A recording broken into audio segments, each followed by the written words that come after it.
Frères et sœurs, quelle leçon de très grande beauté, mais aussi de tristesse de voir comment nous, les êtres humains, nous sommes, comment nous réagissons face au Christ, celui qui s'est donné pour nous, celui qui a tout fait pour nous.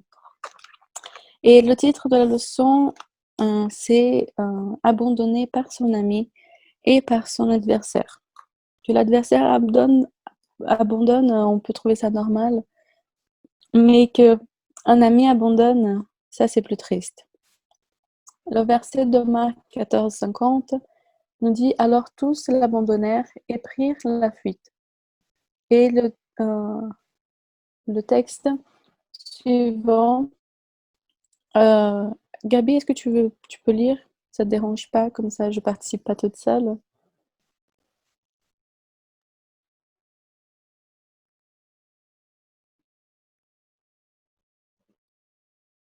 Je sais pas si vous m'avez entendu. Alors je vais lire.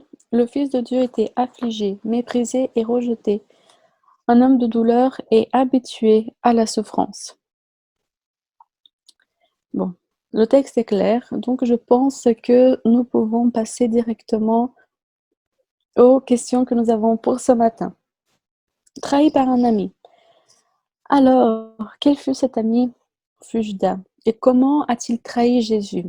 Qui peut nous aider avec cette question? Comment Judas trahit-il Jésus? Vous pouvez activer vos micros et prendre la parole, ou lever la main. Hello, Oui, oui, bonjour. salutations à tous en Jésus, que Dieu vous bénisse. Donc, effectivement, Judas qui était parmi les disciples, celui qui avait le plus de capacité, qui gérait la bourse, a fait un plan pour que Jésus puisse manifester sa puissance. Donc, il a fait un plan pour que Jésus puisse faire des choses que lui estimait juste pour l'avancement de l'œuvre. Donc, nous, aujourd'hui, on peut faire les mêmes erreurs en disant, oui, il y a des problèmes, il y a un confinement, pourquoi ça va se pas comme ça? Donc, nous devons faire attention, toujours rester basé sur ce que Dieu dit, sur ce que Jésus dit, puisque Jésus avait annoncé son arrestation et qu'on allait le crucifier, mais Judas et les disciples ne voulaient pas accepter cela parce que ça contredisait leur état d'esprit, l'état d'esprit de leur cœur qui n'était pas encore transformé par la grâce de Christ. Amen. Amen. Mais du coup, je suis désolée. Est-ce que tu as dit non, qu'il avait quand même été voir les souverains sacrificateurs? Je crois que j'ai perdu une partie de ta réponse. Effectivement, il a été voir dans son plan, Mhm. il a été voir les sacrificateurs pour que Jésus puisse manifester sa puissance. Mais il pensait que Jésus allait manifester sa puissance. Mais c'est pas ce que Jésus avait dit auparavant. Donc, sa foi n'était pas basée sur ce que Jésus avait dit, mais sur sa propre interprétation de son cœur non régénéré. On lui a proposé de l'argent puisqu'il fallait que la prophétie se réalise comme Dieu l'avait prédit. Mhm. Oui, merci. Et donc, c'est là, en fait, le comportement. Vous voyez, le cœur inconverti, c'est là tout le problème, parce que il était avec Christ depuis des années, et là, il voyait tout ce que Christ faisait. Mais le cœur inconverti, c'était un problème. Euh, En fait, dans la note, il nous dit, parce qu'en fait, c'est comme une leçon que son cas nous est présenté. Et il dit, il aimait la louange du monde. Il refusait de renoncer au monde pour Christ. Et il n'abandonna jamais ses intérêts éternels à Jésus. Sa religion était superficielle et c'est pourquoi il trahit son maître et l'envoie au prêtre, pleinement convaincu que Christ ne se laisserait pas prendre. Peu importe quelle était sa conviction, si le Christ allait se laisser prendre ou pas. Parce que le problème, tout était dans sa religion superficielle. Et là, c'est le danger pour nous aussi. Si nous avons une religion superficielle, à quoi serons-nous amenés à faire face à des tentations, face à des situations? Quel sera notre comportement? Donc voilà, un grand problème pour nous, c'est celui d'avoir une religion qui soit superficielle, jusqu'où elle peut nous mener dans le péché. Alors, et il y avait quand même une prophétie qui avait été faite. On la retrouve dans Psaume 41, versets 9 au 10, d'après les Bibles. Alors, je ne vois pas tellement de monde ici. Qui veut répondre à la question B? Comment cela fut-il prophétisé? Bonjour. Oui, bonjour. Voilà, ça a été prophétisé, comme tu as dit, en Psaume 41:9, qu'il disait que même son propre ami très proche, à qui il confiait qu'il mangeait de pain avec lui, il allait se lever contre lui. Oui, merci. Donc, trahi par un ami, Judas, c'est celui qui trahit le Christ. Et il y avait une prophétie, parce que celui avec qui j'étais en paix, qui avait ma confiance et qui mangeait mon pain, comme la sœur Céline vient de nous dire, lève le talon contre moi. Là, ça avait été prophétisé et tout s'accomplit. Si nous n'avons plus de commentaires, nous pouvons passer à lundi. Valéria, Oui, la prophétie de l'Ancien Testament, il faut bien le comprendre dans son contexte pour comprendre la situation de Judas. Celui qui a trahi le roi David, c'était son meilleur conseiller, qui mangeait avec lui et qui lui donnait des conseils pour diriger le royaume. mhm, Lorsque Salomon devait accéder au trône, son frère a voulu prendre son trône. Et celui qui a conseillé son frère, c'était celui qui était le meilleur conseiller de David, celui qui avait le plus grand conseiller, le plus compétent de tous. De même que Judas, parmi les disciples, il nous est dit dans les témoignages que c'est celui qui avait le plus de capacités. On voit que lorsque Dieu nous donne des capacités, mais si le cœur n'est pas régénéré, on peut devenir, si on se soumet pas à l'Esprit de Christ, son plus grand adversaire. C'est ce que Judas avait fait. Pourtant, c'était lui qui avait le plus de capacités que Dieu lui avait données. Malheureusement, un cœur non régénéré, non soumis à l'Esprit de Dieu, fait des choses que lui-même ne pensait pas qu'il aurait fait Judas. Amen. Amen. Merci beaucoup. Merci beaucoup, Patrick, ça éclaire beaucoup de choses. Et ouais, effectivement, c'est lui qui l'a trahi. La note le disait, la religion superficielle. Et c'est là un problème. Si on ne se livre pas entièrement à Christ, tout pourra nous faire tomber. Donc, abandonné par un ami proche cette fois-ci. La question 1. Quelle fut l'insistance de Pierre lorsque Jésus dit aux disciples qu'ils seraient tous scandalisés à cause de lui? Et la deuxième partie, quelle autre révélation Jésus fit-il? Alors, le comportement de Pierre. Qui veut nous parler de le comportement de Pierre?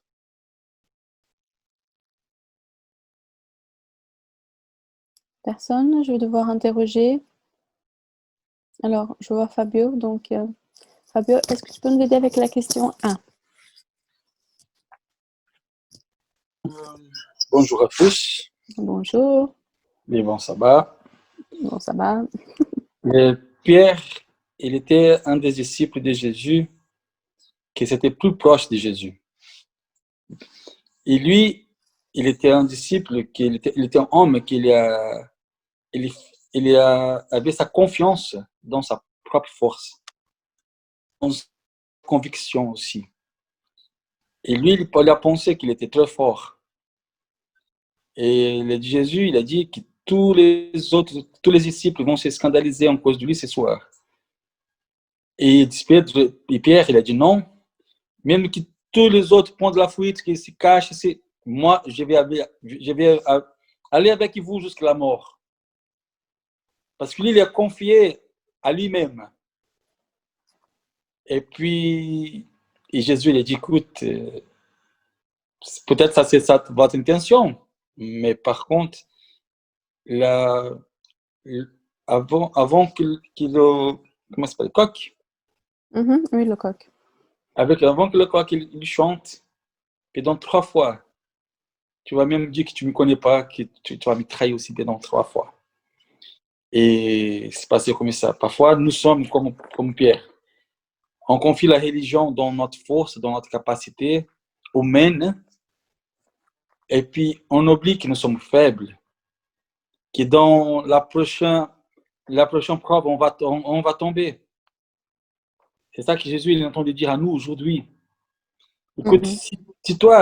si nous, on fait confiance à la grâce de Jésus, la force de Jésus, si on n'a pas la foi vraiment attachée à Jésus, on va tomber comme Pierre.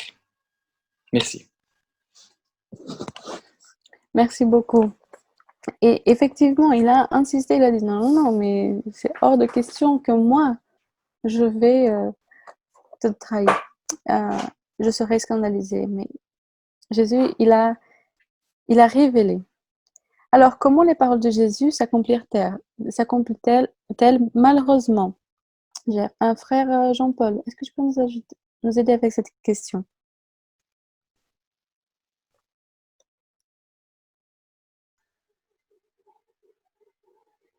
Oui, bonjour. Bonjour. Dans l'Ancien Testament, il est question justement de l'abandon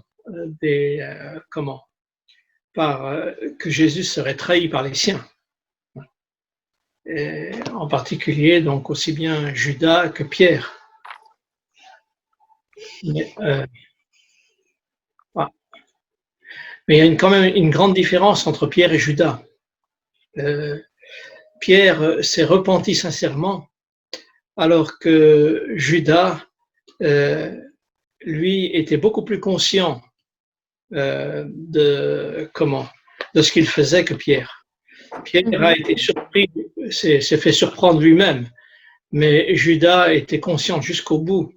Et c'est pour ça que la différence, il n'y a pas eu le repentir chez Judas qu'il y a eu chez Pierre. Mais c'est vrai que cette trahison avait été annoncée dans l'Ancien Testament. Merci. Johan? Oui, bonjour à tous. Bonjour. Je voulais ajouter que, en fait, ce qui me touche dans cette histoire, c'est que Pierre était quelqu'un de profondément sincère. Il aimait vraiment Jésus et il était convaincu quand il disait qu'il serait prêt à mourir pour Jésus. Il le pensait vraiment. Et bon, il s'est surestimé. Et la note nous dit que Pierre était arrivé à un tournant de son expérience religieuse. Il se repentit profondément de son péché. Quand il a pris conscience en fait de son erreur, il s'en est repenti tout aussi sincèrement que lorsqu'il était prêt, enfin lorsqu'il disait être prêt à s'engager pour Jésus. Et je crois que ce qui doit nous inspirer dans cette histoire, c'est que si nous sommes réellement sincères, tout est possible. Par contre, si nous trichons, si nous voulons tricher, comme effectivement Judas a voulu tricher, nous ne serons pas pardonnés et nous n'aurons pas forcément non plus le désir d'être pardonnés. Merci. Et c'est là l'importance justement de le repentir parce qu'il avait été reconnu et bien sûr dans la situation du moment, il a dit non, non, non, c'est pas moi, je ne sais pas de quoi vous parlez. Lorsqu'il avait été reconnu par des gens, parce que leur façon de parler, elle était différente, il fut reconnu. Et là, la prophétie s'accomplit. Et Jésus, il regarde Pierre et Pierre voit dans le regard de Jésus et il pleure, il se reprend amèrement de ce qu'il a fait. Et c'est là, justement, Johan, l'importance de le point que tu as touché, parce que la note dit Pierre était arrivé à un tournant de son expérience religieuse. Le regard de Jésus lui avait donné la certitude du pardon. Donc, que nous puissions, alors, nous tombons, oui, certainement, mais que nous puissions demander pardon, mais de manière sincère, et Dieu sera là pour nous l'accorder. Et c'est ce qu'il y a de plus important. Après, il y avait quand même cette expérience, le ressenti de l'abandon, il avait quand même été exprimé dans l'Ancien Testament, qui peut nous aider avec cette question.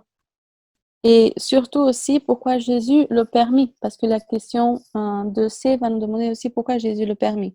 Là, je vois plein de personnes qui sont arrivées. Donc, ne soyez pas timides, d'accord? Et qui peut nous aider? L'Ancien Testament vient aussi nous apporter des expériences sur l'abondant. Je peux lire le verset pour la première question. Oui. C'est écrit: Tu as éloigné de moi mes amis, tu m'as rendu pour eux un objet d'horreur. Je suis enfermée et je ne puis sortir. Merci. Moi, j'aime bien aussi celui de Job, le verset 14, car il dit: Je suis abandonné de mes proches, je suis oublié de mes intimes. Et alors, si quelqu'un veut dire quelque chose, hein, levez la main. Hello? Oui, Oui, pour Pierre, effectivement, Pierre s'est repenti sincèrement, mais il y a des éléments qui a fait que Dieu devait lui révéler là où ça n'allait pas au niveau de son caractère, de son cœur, mais il y a des éléments qui a permis que Pierre se repente. Jésus avait prophétisé ce qui devait se passer. Donc, il devait baser sa foi sur la parole, ce que Jésus a annoncé. Pierre a croisé le regard de Jésus. Pierre a vécu pendant 3 ans et demi avec Jésus, donc il connaissait qui était Jésus. Lorsqu'il a croisé le regard de Jésus, ce regard rempli de bonté l'a touché.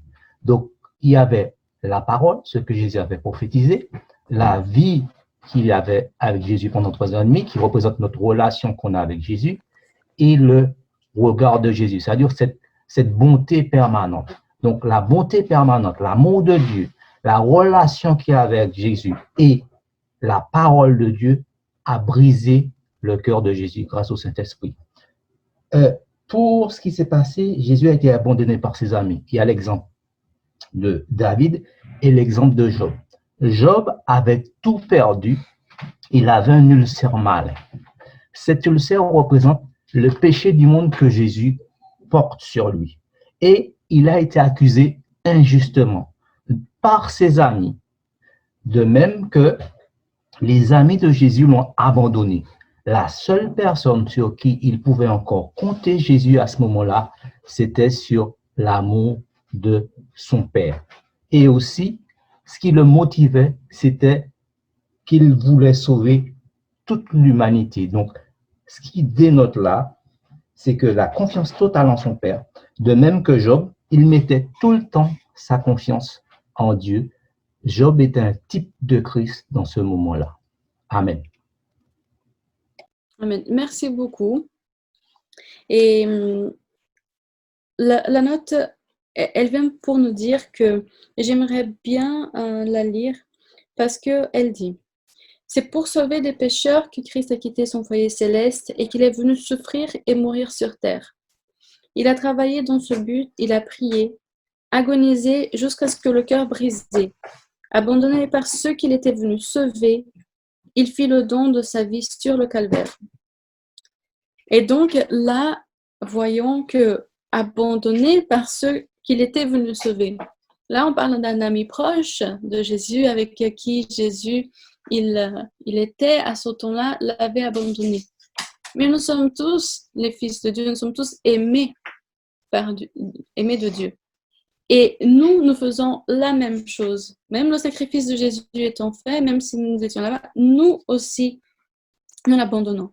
Et la note continue en disant: Rien n'aurait pu amener le Christ à abandonner la gloire et la majesté céleste et à descendre dans un monde de pécheurs pour y être méprisé et rejeté par ceux qu'il venait sauver et pour mourir finalement sur une croix. Rien sinon l'amour éternel, l'amour rédempteur, qui restera toujours un mystère. Et ça reste un mystère. Et ça restera toujours un mystère, l'amour de Dieu. Et il a aussi eu l'amour pour Pierre. Le regard, on lisait 3 choses dans le regard. Tu vas parler du regard, Patrick, mais il disait la tristesse, la compassion et l'amour. Il avait l'amour, mais il avait aussi la tristesse par l'acte qu'il y avait. Mais le plus important, et on voit ici que mais malgré le fait que nous abandonnons Jésus, rien ne le pouvait faire abandonner l'œuvre qu'il voulait devenir, sauver l'humanité. Humanité qui le méprise, l'humanité qui l'a rejeté. Donc, que le Seigneur puisse être loué par le sacrifice qu'il a fait, par l'amour qu'il a pour nous, que effectivement nous ne pouvons pas comprendre. Et dans la suite de la leçon, tout ce que se passe avec Jésus, je ne sais pas non plus pourquoi il a autant d'amour pour nous. La partie de mardi, mépriser. Vous voulez dire quelque chose? Oui, je pense que oui. Jean-Paul, vas-y. Ah oui, ok, pardon, je ne l'avais pas vu. Juste un petit mot, oui. Je crois que Jésus a voulu vivre cette expérience un peu comme Job pour nous rappeler que le salut est vraiment personnel. Il peut arriver qu'on suive une religion par affection, par tradition familiale, et en fait, cela nous rappelle que eh bien, notre salut, nous le devons qu'au Seigneur, qu'à Dieu seul. Et Job a fait cette expérience et le Christ aussi l'a fait. C'est-à-dire qu'il n'a pas perdu tous ses amis, mais malgré tout, il a eu cette expérience avec Pierre, avec Judas, pour montrer que nous devons nous aussi devoir notre salut qu'à Dieu seul et pas seulement par l'affection de nos proches. Merci. Il y aura, justement, quelles sont les raisons qui nous poussent à suivre une autre religion, une vie avec Christ? On doit absolument se questionner sur ça parce que le salut, ça c'est un sujet que j'aime beaucoup, le fait que le salut, il est personnel. Il n'y a personne d'autre qui puisse nous sauver ou nous aider, ou parce qu'au moment où on sera confronté à des situations où on va devoir défendre notre vie avec Christ, qu'on va devoir parler de lui, prophétiser. Et là, c'est notre force personnelle, notre vie personnelle avec le Seigneur. Parce que des moments difficiles nous arriveront et peut-être qu'on sera seul, peut-être accompagné, peu importe. Mais si nous ne vivons pas une vie avec lui, ça ne sert à rien de une religion juste par affection ou d'autres raisons qui ne soient pas personnelles. Et c'est très important d'éduquer nos enfants afin qu'ils puissent grandir et les accompagner dans cette croissance au point qu'ils puissent après grandir de manière personnelle dans la foi. Alors, donc, mépriser et abandonner des hommes. Moi, j'aime bien quand vous participez, donc, prenez la parole pour des commentaires, d'accord? Oui, je vois le commentaire de Johan. Et effectivement, c'est très important cette histoire de ce point, en fait, de la religion personnelle. Pas religion personnelle, pardon, d'une vie, hein, d'accord? Le salut est personnel. Alors, la question 3a. Que se passe-t-il avec les témoins amenés par les principaux sacrificateurs pour témoigner contre Christ? Alors, je voulais juste dire que, effectivement, c'était un moment où, souvent, les souverains sacrificateurs voulaient mettre Christ à mort. Par contre, ils étaient dans une situation compliquée parce que c'était pas aussi simple que ça de mettre Jésus à mort et ils vont vraiment réfléchir. Hein. Quand on lit, c'est vraiment... on voit comment ils ont essayé de mettre en place, de trouver des trucs et comment, je dois dire, j'étais très contente de voir comment c'était difficile de trouver. Ils ont eu vraiment de la peine. Et ils ont fini par avoir des choses, mais donc ils amènent des témoins, bien sûr, ils payent ces témoins, des faux témoins, on le sait. Mais qu'est-ce que se passait-il avec ces témoins alors que même payés n'étaient pas capables de faire leur travail? Johan. Il est dit que les démons ne s'accordent pas. Même entre eux, ils se font la guerre. Donc, ils n'étaient pas d'accord. Et les témoignages ne concordaient pas. Et donc, finalement, le résultat, comment dire, à un certain stade, quand on rejette l'Esprit de Dieu, il n'y a pas forcément besoin de trouver une bonne raison, puisque la haine seule suffit à être une raison. Et c'est ce qu'on constate au soi-disant procès de Jésus.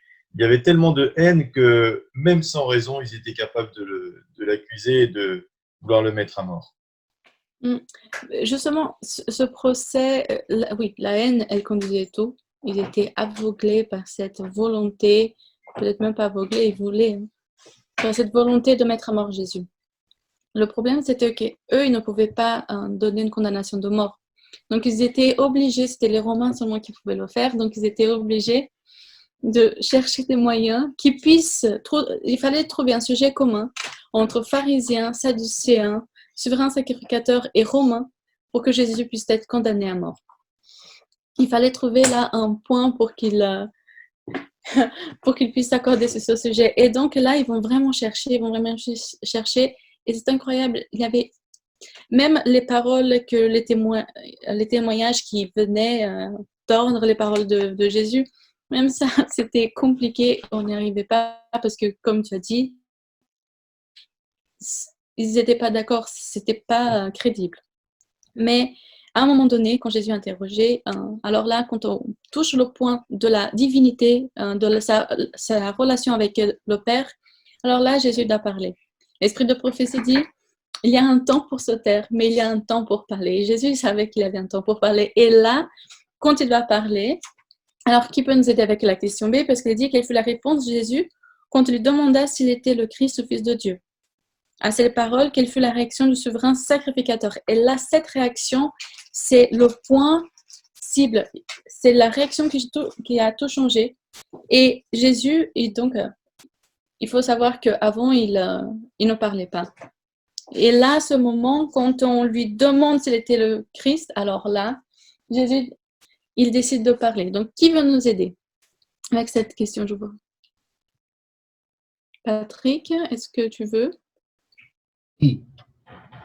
Jésus a gardé le silence. Il faut revenir un petit peu en arrière, autant pour moi. La loi dit, puisque les pharisiens, le grand sacrificateur, devaient défendre la loi. Donc déjà, ils ont soudoyé des faux témoins, d'accord? Donc, ils ne respectent pas la loi. Mais par contre, ils veulent montrer qu'ils respectent la loi. La loi dit qu'il faut 2 ou 3 témoignages pour qu'un fait soit reconnu. Étant donné qu'ils n'ont pas eu 2 ou 3 témoins pour condamner Jésus, là, il y a un dernier témoignage qui vient qui dit, Jésus a dit, je détruirai le temple bâti de main d'homme et je le reconstruirai, ok, par les hommes. C'est pas ce que Jésus a dit. Jésus a dit, détruisez ce temple en 3 jours, je le rebâtirai. Il n'a rien rajouté en plus. Le dernier témoignage qui est venu pour condamner Jésus, c'était que Jésus a dit qu'il détruirait ce temple bâti de main d'homme et le reconstruirait de main d'homme. Donc, on voit que c'est encore tordu. Mais même là, ils n'ont pas 2 ou 3 témoins pour condamner Jésus. Donc, Jésus a gardé le silence parce qu'il voulait que la parole, les écrits, témoignent à sa place, puisque nous devons baser notre foi sur « il est écrit ».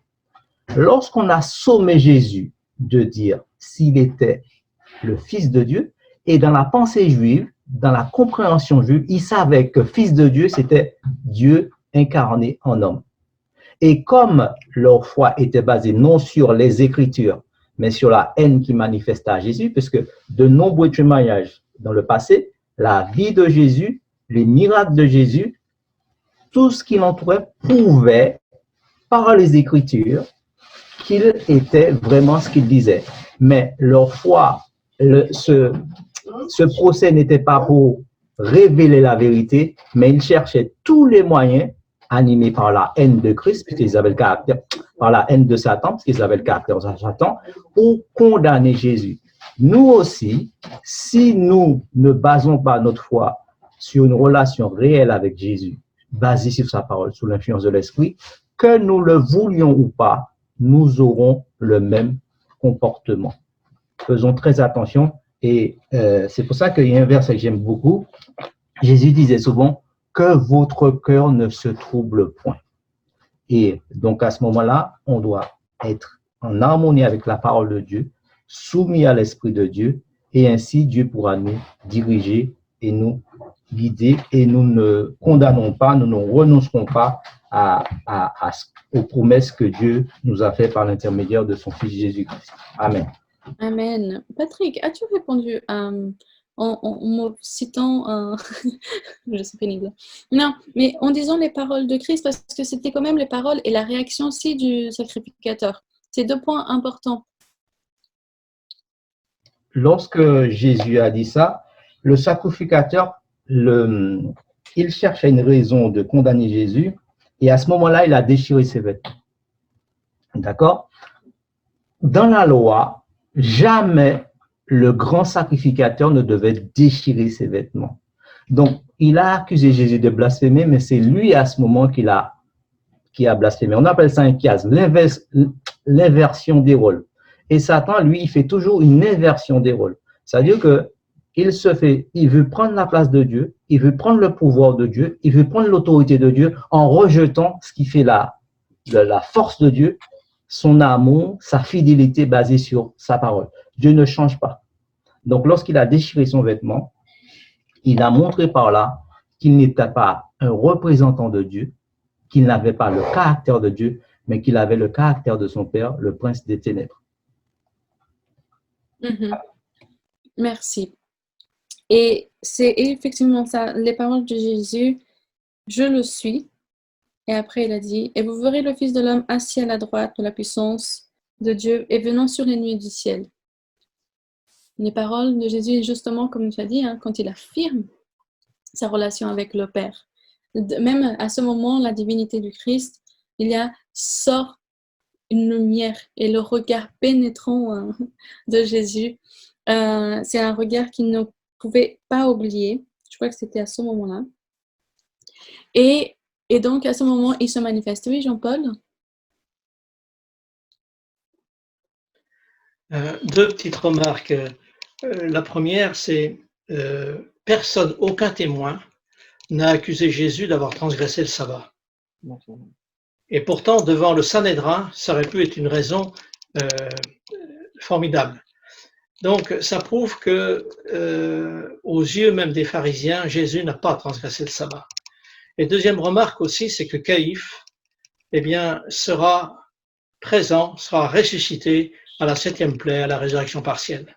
Parce que lui, il verra le Seigneur revenir. Mais pas du bon côté. Voilà. Oui.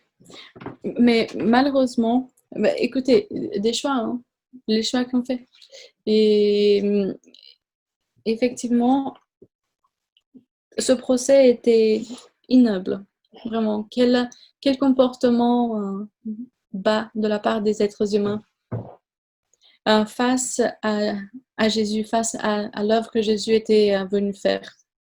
Et au lieu justement de laisser l'influence de Jésus agir dans leur vie personnelle, non, ils décident de le livrer, de le mettre à mort et d'aller jusqu'au bout avec leur plan. Bon, il y avait une prophétie qui devait s'accomplir, évidemment. Et en parlant de prophétie, la question C vient nous demander, lors du procès de Jésus, comment la prophétie d'Ésaïe s'accomplit-elle? Alors, oui, juste, ok, je vois, Johan. Oui, donc la prophétie d'Ésaïe disait qu'il serait muet tel une brebis, un agneau qu'on mène à la boucherie ou une brebis devant ceux qui l'attendent. Jésus n'a pas parlé pour sa défense. Le seul moment où il prend la parole, c'est quand on l'interroge. Il aurait pu, comme il est dit dans la note, répondre à l'insulte par l'insulte ou faussement accusé. Il aurait pu se défendre, mais il ne l'a pas fait. Le seul moment où il parle, donc comme je le disais, c'est quand on lui pose directement la question, est-ce que tu es réellement le Fils de Dieu? Et là, il n'allait pas cacher la vérité. Il devait, si quelques-uns en doutaient, s'affirmer en tant que tel. Je crois que c'est une belle leçon pour nous aussi, car souvent, plein de bon esprit, nous voulons défendre ou justifier la cause de Dieu. Et nous avons souvent à cœur d'expliquer aux autres notre compréhension, mais bien souvent, c'est compliqué parce qu'il y a des désaccords et on a du mal à expliquer fidèlement et en gardant toujours la maîtrise de soi, on a du mal à défendre certains arguments. Et parfois, il vaut mieux ne pas trop parler. Par contre, si on nous pose des questions, nous avons le devoir tout de même d'y répondre.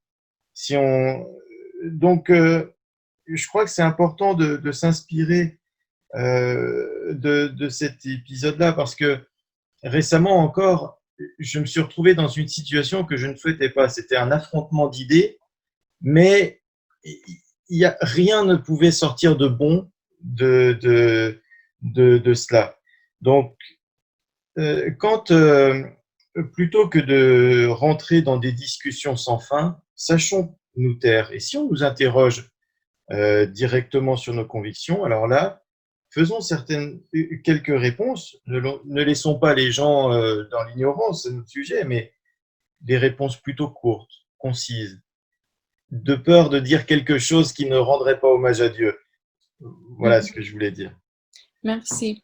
Et effectivement, tu as touché au point justement de la prophétie parce que comme le sous-titre de la leçon vient de dire mépriser, abandonner des hommes, c'était la prophétie d'Ésaïe. Mépriser, abandonner des hommes, homme de douleur et habitué à la souffrance. Semblable à celui dont on détourne le visage, nous l'avons dédaigné. Et il a été maltraité, opprimé, il n'a point ouvert la bouche. Semblable à un agneau qu'on mène à la boucherie, à une brebis muette devant ceux qui l'attendent, il n'a point ouvert la bouche. Il n'essayait pas, face toutes aux accusations, de se défendre, de dire non, Jésus, il était calme, il ne parlait pas. Et c'était très difficile à ce moment-là pour lui. L'esprit de prophétie décrit très bien ce moment de difficulté. Et les anges qui voyaient tout ce qui se passait à ce moment, Jésus passe au silence, qui est frappé. Vous vous rendez compte? Jésus, il n'avait rien fait. Et là, juste par son comportement, quand ils interrogeaient Jésus, la haine, tellement conduit par la haine, à un moment, Jésus est frappé sur le visage. Vous vous imaginez les anges et l'esprit de prophétie, anges tout-puissants, des anges qui pouvaient délivrer Christ, mais sans aucun problème. Mais ils n'avaient pas reçu cet ordre. Et parce qu'ils n'avaient pas reçu l'ordre, ils n'ont rien fait. Et ils assistaient à cette scène. Frères et sœurs, je ne sais pas qu'est-ce qu'il faut de plus pour que nous acceptions le sacrifice de Christ. Si face à ces faits, à ces paroles, nous n'arrivons pas à nous donner à Christ, je ne sais pas qu'est-ce qu'il faut de plus, parce qu'il a tout fait. La note, j'aimerais bien qu'on la lise, mais je ne veux pas, je parle trop.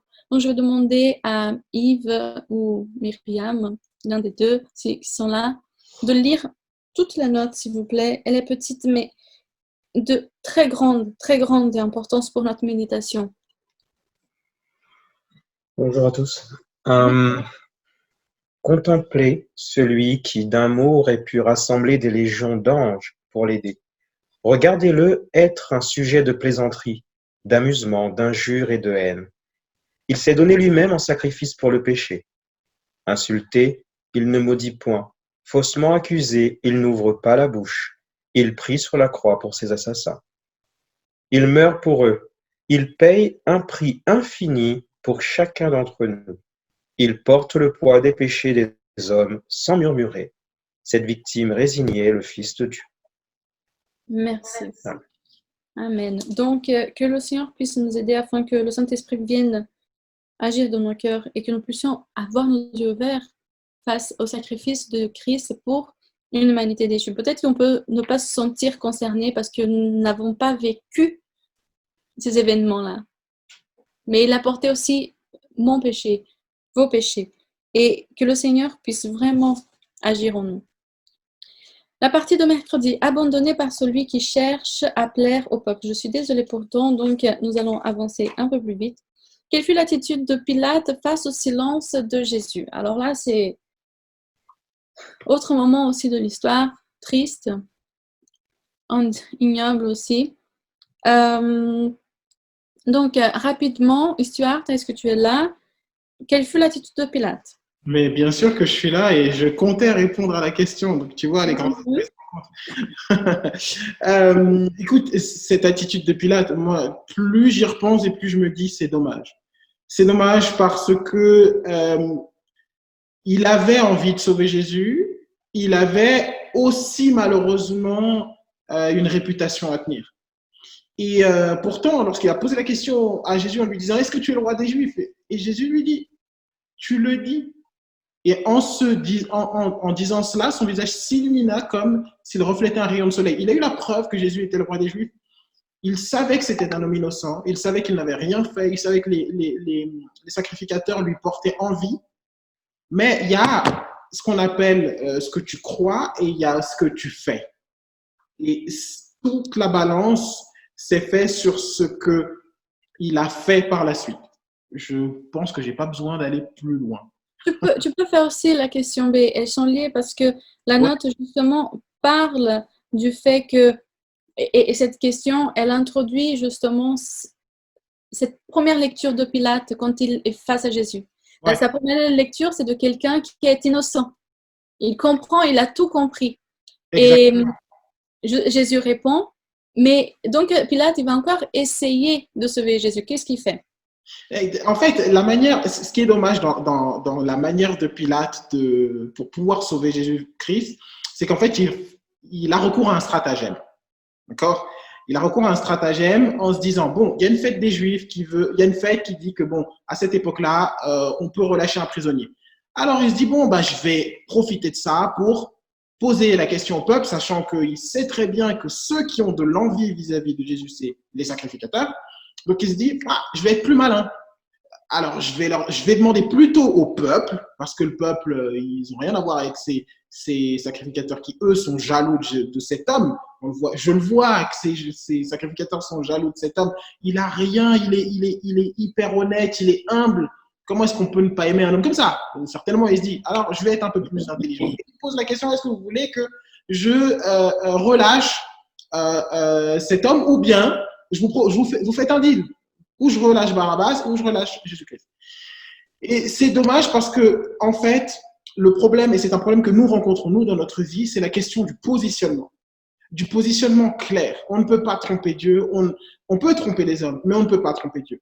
Et Dieu voudrait que nous ayons un positionnement clair. La femme de Ponce Pilate lui a dit, oh, j'ai eu un rêve, fais que tu ne puisses rien avoir avec cet homme. En plus de ça, il a posé la question à Jésus et il a vu que son visage était illuminé quand il a parlé. Il a eu des preuves. Et il aurait dû être intransigeant. Mais en fait, ce qu'il a perdu, c'est sa réputation. Si il avait recours à une certaine faiblesse en relâchant cet homme, peut-être qu'il n'aurait pas pu monter en grade comme peut-être il espérait. Donc, c'est vraiment dommage parce que il aurait vraiment pu agir différemment. Est-ce que je dis quelque chose? Non, je dis rien d'autre. Merci. Donc, c'est justement ça. Est-ce que je peux rajouter quelque chose? Oui, juste un instant et je te donne la parole. Non, vas-y. En fait, pour remettre les choses un peu dans leur contexte, Pilate n'avait rien à voir vraiment avec les Juifs. Pilate c'est comme un politicien. Et d'ailleurs, il le dit, il nomme Jésus roi des Juifs. Il le nomme pas roi, mon roi ou roi des Romains ou roi du monde entier. Il le nomme roi des Juifs. Et c'est un politicien comme tout autre politicien, c'est-à-dire que pour gagner la politique, il faut l'unanimité, il faut le soutien du peuple. Donc, il agit de telle sorte, enfin, comme un politicien, en fait, c'est-à-dire qu'il veut la majorité de son côté. Malheureusement, à ce moment-là, quand même, Pilate joue aussi quelque part son salut. Et c'est pour ça que sa femme, qui a été à ce moment-là touchée par le Saint-Esprit, lui dit « Fais attention ». En gros, elle lui dit ça. Ce n'est pas n'importe qui, fais attention. Mais depuis le début, Pilate ne comprend pas vraiment les choses quand il dit roi des Juifs. Il comprend que c'est un homme innocent, mais il comprend pas que c'est quelqu'un qui est là aussi pour son salut à lui. Et c'est en cela que tout de suite après il va continuer comme un politicien, c'est-à-dire vouloir plutôt l'approbation du peuple que celle du ciel en fait, et qu'il va donner au peuple ce qu'il veut, malgré le fait que il comprend et il sait que Jésus est innocent. Il comprend et il sait qu'il est face à quelqu'un d'exception.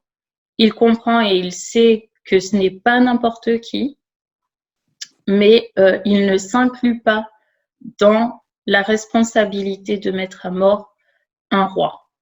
Il considère que ce n'est pas sa responsabilité, c'est la responsabilité du peuple qui lui a demandé. Mais en fait, c'est sa responsabilité aussi. Oui, parce qu'à ce moment,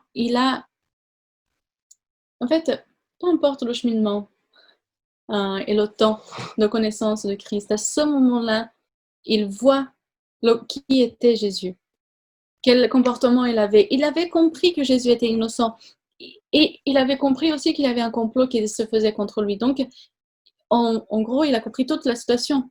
Il était conscient de tout. Et là, c'était un choix. La gloire humaine pour le Christ. Et il a choisi. Je vais te donner la parole après, Johan. Et il a choisi. Et en fait, en se lavant les mains, c'était encore pire. Parce qu'il devait prendre position. Il pouvait prendre position, mais il ne l'a pas fait. Et je veux juste dire que la foule, elle était incitée par les sacrificateurs, bien sûr. Mais ils ont choisi de délivrer quelqu'un qui était instrument de Satan, parce qu'il nous a dit que Barabbas, c'était un instrument de Satan. Toutes les choses qu'il avait faites. Il n'y avait pas de repentance à ce moment. Et il préfère mettre à mort Jésus plutôt que Barabbas. Oui, Johan. Oui, ce que je voulais dire, c'est Stuart avait totalement raison lorsqu'il expliquait que Pilate était pris dans un conflit personnel entre sa conviction propre et les intérêts qu'il avait. Mhm. Et dans la dernière note, il est dit que la conscience et le devoir indiquent une voie, tandis que les intérêts personnels en indiquent une autre. Mhm. Et bien souvent, nous aussi, nous pouvons être tentés de rogner sur certaines convictions personnelles parce que ça nous freinerait peut-être dans notre carrière ou parce qu'on serait moins bien vu aux yeux des autres, on perdrait une position où on ne confierait peut-être pas une mission dans le travail. Mais la question qu'il faut se poser, c'est qui sommes-nous si nous n'avons plus de conscience, si nous ne faisons plus de choses par devoir, parce que nous savons que cette chose est bien. Qui sommes-nous? Nous voudrions peut-être acquérir une position, une reconnaissance, mais en fin de compte, si c'est au prix de notre conviction personnelle et de notre conscience, nous sommes des moins que rien. Et finalement, nous arrivons dans une situation encore pire que celle que nous aurions cherchée. Mhm. Et c'est exactement ça. La note dit combien sont ceux qui sacrifient le principe afin d'échapper à une perte ou à une souffrance. Une souffrance, on ne peut pas supporter. Une perte, oh là là, je ne peux pas supporter. Mais le principe, je peux très bien passer dessus. Donc, quels sont les choix que nous faisons aujourd'hui? Parce qu'il faut que cette leçon vienne pour nous. Frère Marcos? Une grande question qu'on peut considérer aussi, un point important qu'on peut considérer dans cette question, c'est la situation, soit des êtres humains, et soit la position de Jésus. Parce que dans la conversation, Jean va parler de la question que Pilate pose à Jésus. C'est ton royaume. Et il va demander si Jésus c'est le roi des Juifs. Ça, c'est une expression qui était utilisée par les Hérodes depuis la naissance de Jésus. Si vous vous rappelez bien, Hérode a vécu ces moments-là. Mais le père, pas l'Hérode actuel. Mais Pilate connaissait beaucoup de l'histoire des Juifs et il a connu beaucoup de la situation.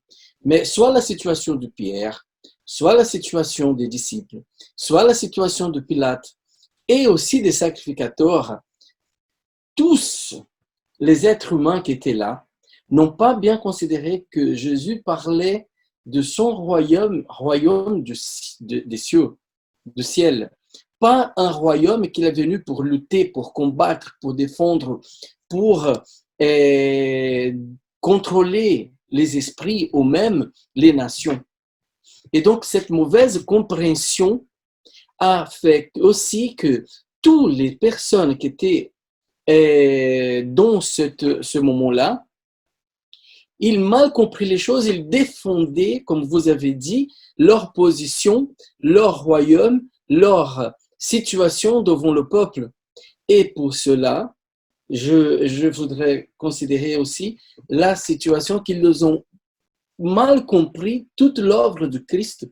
Et pour ça, le jugement de Jésus était encore plus injuste parce qu'il jugeait Jésus d'une chose contraire à l'œuvre que Jésus est venu à faire, et pire encore, il ne pouvait pas combattre contre un royaume qui était donné à l'homme.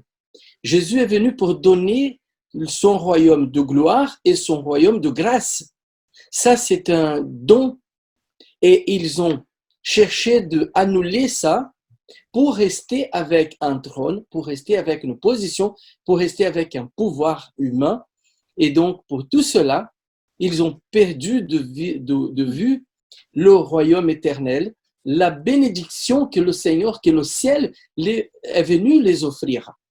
Et donc, Pilate restait impressionné de la réaction de Jésus parce que Jésus n'était pas là pour combattre, il était là pour donner. Et pour ce don qu'ils ont mal compris, ils ont condamné Jésus. Et ça était terrible. La mauvaise compréhension de la vérité fait que les hommes prennent une position, restent dans une position. Et la même chose, on peut dire aujourd'hui dans l'Église, si on va combattre pour nous-mêmes, on va se battre pour rien. Parce que le royaume était donné. Et donc, on doit bien faire attention à ne pas entrer dans la même position que Pierre et que les autres pour essayer de lutter de côté erroné ou de la manière erronée. Merci. Donc, c'est un très beau sujet, on pourrait passer des heures, mais on doit avancer, on doit finir. Valéria, Oui, Patrick. juste un truc rapidement. Les dernières heures de l'histoire de Christ, sa crucifixion, est un type des derniers événements du peuple de Dieu, de la loi du dimanche au décret de mort, au retour de Christ en gloire. Il est dit que cette fête était une fête païenne. Ce n'était pas une fête d'origine juive, hein, le fait de choisir entre un accusé, deux accusés. De même, le pouvoir politique, sous l'influence du peuple, va choisir d'adorer une fête païenne le dimanche. Et comme un groupe de personnes qui sont le type de Christ refuseront, il y aura un décret d'extermination. Et de même que Jésus a dit qu'il est le Fils de Dieu et que son royaume devant Caïphe et devant Pilate était un royaume de gloire, son armée, parce que là on est dans le royaume de grâce, mais bientôt ce sera le royaume de gloire. Et quand il viendra rechercher ses élus, ses enfants, ce sera le royaume de gloire. Donc, tous ces événements qui se sont passés dans les dernières heures de la vie de Jésus est un type du cheminement de l'Église à la fin des temps. Chaque détail a son importance. Merci. Jean-Paul, le temps, il est... alors, 1 minute et on pourra... Juste un petit mot. Il y a une lettre de la femme de Pilate, qui s'est convertie d'ailleurs, qui est très intéressante. Il y a un facsimilé qui se trouve à la bibliothèque de Lyon, et j'en ai mis un extrait ici. Vous pouvez la lire en entier dans la brochure Christ et l'histoire. Tu l'as mis pour tout le monde? Oui, j'en ai mis un petit extrait ici, mais vous pouvez la lire dans la brochure Christ et l'histoire, qui est intéressante. Faut voir parce qu'on ne l'a pas tous reçu, je crois. Non, c'est une brochure qui avait été faite. Ah, ok, oui, ok. Non, non parce qu'il a mis un extrait. J'ai Bon. mis un petit extrait, mais c'est une brochure authentique. Hein. C'était une lettre de la femme de Pilate. Et donc Pilate n'avait aucune excuse parce que il savait très bien l'hypocrisie et toutes les manœuvres qu'il y avait. Et il a pris son choix vraiment délibéré. Et c'est vraiment dommage. Exactement. Alors, je dois terminer. Alors, Dieu ne nous abandonne jamais. Donc, on voit la leçon qui commence avec abandonner, abandonner, mépriser, maltraiter. Et là, Dieu ne nous abandonne jamais. Alors, l'humanité de Jésus, elle avait été manifestée au moment de mourir. Comment? Et comment Christ peut-il avoir la victoire sur ce sentiment d'abandon? Cathy, une réponse courte, s'il te plaît, pour ces deux questions. Voilà. Alors, déjà, il est abandonné de tout le monde. Ça a dû lui faire un drôle de choc parce qu'il a quand même sauvé plein de monde, guéri plein de monde. Mais quand il est abandonné de son père, alors là, c'est vraiment le summum de la douleur. Je crois que c'est terrible ça. Et quand il sent il sent plus la faveur de son père, là, ça a dû être encore plus terrible. Je crois que il a vraiment souffert à la lie pour pouvoir nous sauver. Voilà, c'est ce que je voulais dire. Merci. Et donc, c'est par la foi. Jésus, il vint par la foi. Et la dernière question, bien que nous puissions être abandonnés par ceux qui nous sont les plus proches et les plus chers, c'est possible, et nous serons, qu'est-ce que Dieu nous promet? Donc, Dieu il sera toujours avec nous, il ne nous abandonne pas. Frères et sœurs, nous sommes ceux qui ont tendance à abandonner le Christ et pas l'inverse. Il est toujours prêt, il faut que nous soyons aussi. Donc, méditons sur ces paroles, que Dieu puisse nous aider, excusez-moi pour le temps, que le Seigneur puisse nous diriger. Amen.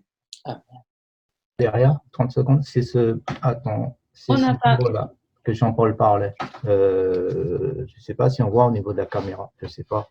Ah oui. Christ et l'histoire. Christ et l'histoire, c'est ce livre-là que Jean-Paul parle. Ok, très bien, merci beaucoup. Ok.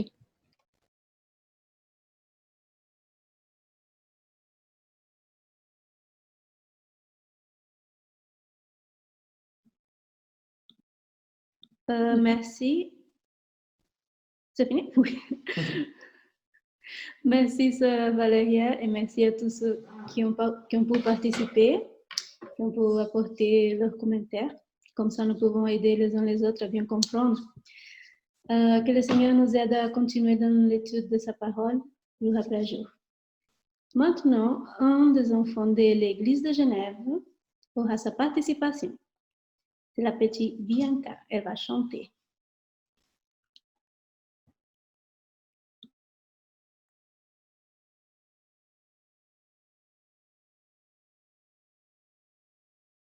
Remember the Sabbath.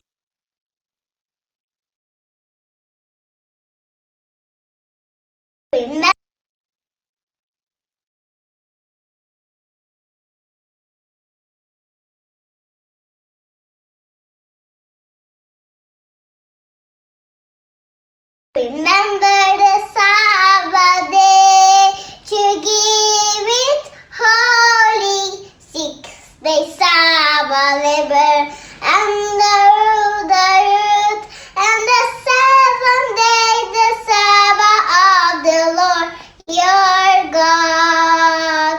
Remember the Sabbath day. Remember the Sabbath day to give it holy. 6 days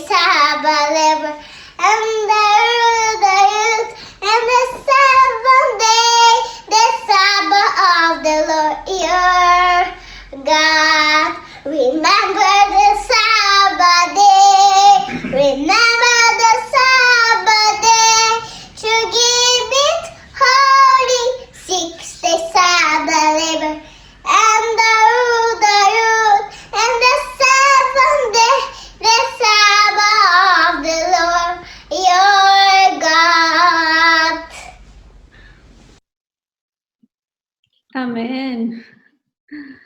Chaque fois qu'on entend des enfants qui chantent ou qui parlent, on ne voit que des sourires d'appréciation et de joie parce que les enfants nous inspirent tellement de choses belles, n'est-ce pas? Et elle a chanté en anglais à propos du jour du sabbat. Le chant dit: Souviens-toi du septième jour, c'est le jour du Seigneur notre Dieu, et nous devons le sanctifier. Amen. En ce moment, vous pouvez donner vos offrandes et vous pouvez utiliser le QR code qui sera affiché sur vos écrans et on va chanter aussi le chant qui sera affiché. Chant de la dîme.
Que Dieu puisse bénir ces offrandes qui seront utilisées dans son œuvre.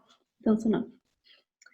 Et j'ai voulu anticiper cette participation tout à l'heure, mais ce n'était pas encore le moment. Donc maintenant, je ne me trompe pas, nous allons écouter un morceau instrumental spécial par l'église de Roanoke.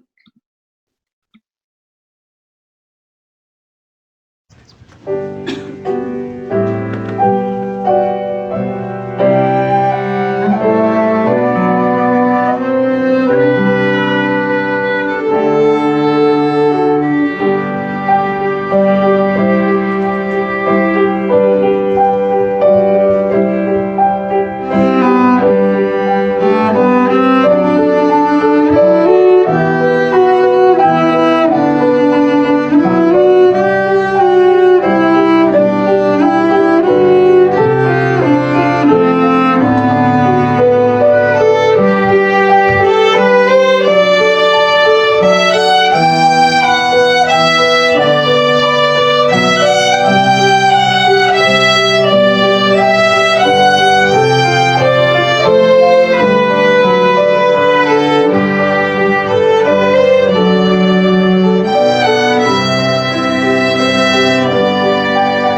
Amen, que Dieu soit loué.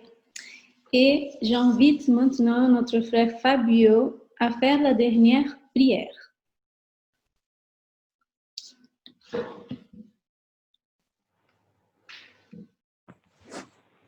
Bondoso Deus, eterno Pai que estás nos céus, obrigado, Senhor, por mais santo sábado que está na tua presença. Obrigado, Senhor, pelas lições da escola sabatina, que nós possamos, Senhor, aprender daqui lições importantes para o nosso crescimento espiritual. Que nós possamos, Senhor, cada dia mais ter uma fé firme em Cristo. Que nós possamos cada dia mais nos preparar para os acontecimentos finais deste mundo. Ajuda-nos, ó Pai, porque nós ainda não atingimos aquela perfeição em Cristo Jesus, mas com a Tua graça, com o Teu poder, nós vamos, Senhor, alcançar a vitória. Ó Pai, queremos te agradecer pelas lições que nos enviastes. Queremos agradecer pela vida das crianças que estão em nosso meio.